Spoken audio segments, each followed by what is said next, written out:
Hello Gede Lovers, selamat datang di channel saya yaitu Gede Lali. Pada hari ini saya akan membuat suatu konten yang berbeda. Sebelumnya saya membuat konten mengenai tentang hal-hal yang lucu, dan itu mungkin kurang menarik bagi para kawan-kawan. Dan sekarang saya akan membuat konten mengenai tentang kisah kehidupan nyata. Dalam kisah kehidupan nyata ini, saya akan mengulas tentang PMI, yang dimana PMI itu adalah pekerja migran Indonesia, dan narasumbernya saya sudah dapatkan. Mau tahu kelanjutannya kayak gimana? Oke, sebelum itu ingat subscribe, like, share, and comment di bawah ini, oke? Karena nanti saya akan mereview komen-komen Anda yang berkaitan dengan PMI, kepemerintahan, dan pandemik COVID-19, oke? Ingat, dalam hal ini kalian harus menonton sampai habis, karena ini berisi informasi-informasi penting yang nantinya menjadi kunci untuk kebangkitan Indonesia. Karena sekarang kita berada dalam keadaan yang sangat-sangat rentan terjadinya kehancuran, perpecahan, dan bercerai-berai. Oke, untuk itu kita lanjutkan saja ke topik selanjutnya.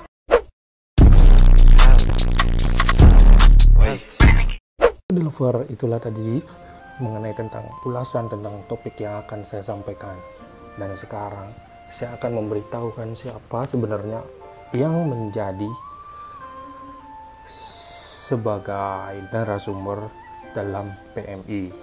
Dia akan memberikan atau menseringkan apa yang dia alami selama ini menjadi seorang PMI, yaitu pekerja migran Indonesia, yang dimana kebanyakan dari negara Indonesia bekerja ke luar dari negaranya.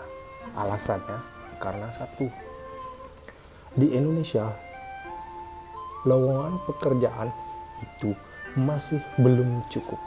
Oke, narasumbernya itu adalah saya sendiri. Saya adalah seorang PMI, pekerja migran Indonesia. Kalau Anda tidak percaya dengan saya akan memberikan bukti-bukti bahwa saya adalah pekerja migran Indonesia. Inilah buktinya. Saya pekerja migran Indonesia yang berada di perindustrian pariwisata yang terletak di kapal pesiar. Tentunya kalian teman-teman sudah tahu kapal pesiar itu kerjanya gimana. Dan parahnya, kali ini kapal pesiar yang bekerja di, maksud saya ada yang bekerja di kapal pesiar itu kebanyakan adalah orang-orang yang ingin merubah hidupnya. Dan saat ini saya sangat sedih melihat berita-berita bahwa orang-orang membuli PMI itu, dan mereka ada yang tidak menerima kedatangan mereka.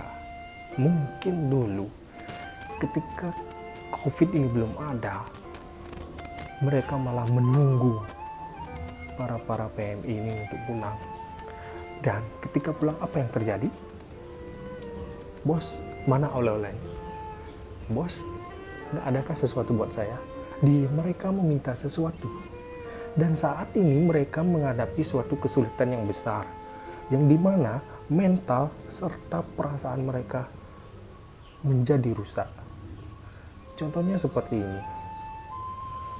Mereka sudah berjuang jauh dari saudara-saudara, dari keluarganya.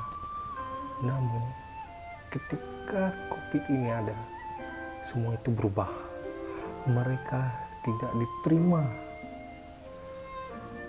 oleh saudara, oleh siapa saja. Dan anehnya, mungkin ini karena desa tersebut menganggap aib untuk para PMI.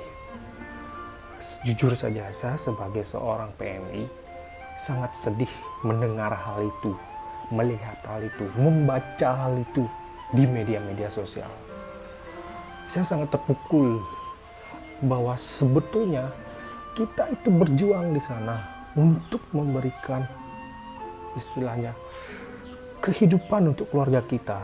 Namun apa yang terjadi? Banyak cemohan yang dilakukan saat ini oleh orang-orang yang tak bertanggung jawab. Dan saya percaya nanti bahwa ketika ini sudah berakhir, maka PMI akan berjuang lagi, berjaya seperti sedia kala. Dan mereka yang menghina-hina Anda, buat mereka merasa malu dengan cara membuktikan apa yang dulu mereka hina terhadap Anda. Itulah mengapa saat ini saya akan berbagi kisah kepada Anda. Saya akan meng-share apa yang terjadi kepada kehidupan saya selama ini.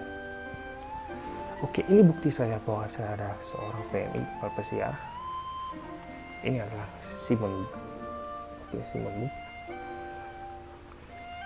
Dan ini adalah paspor saya. Ini adalah visa Amerika yang saya baru buat waktu ini. Dan apa yang terjadi karena COVID-19, saya harus tinggal di Indonesia, terutama di Bali, begitu cukup sekian lama. Dan saya menjadi korban dari COVID-19.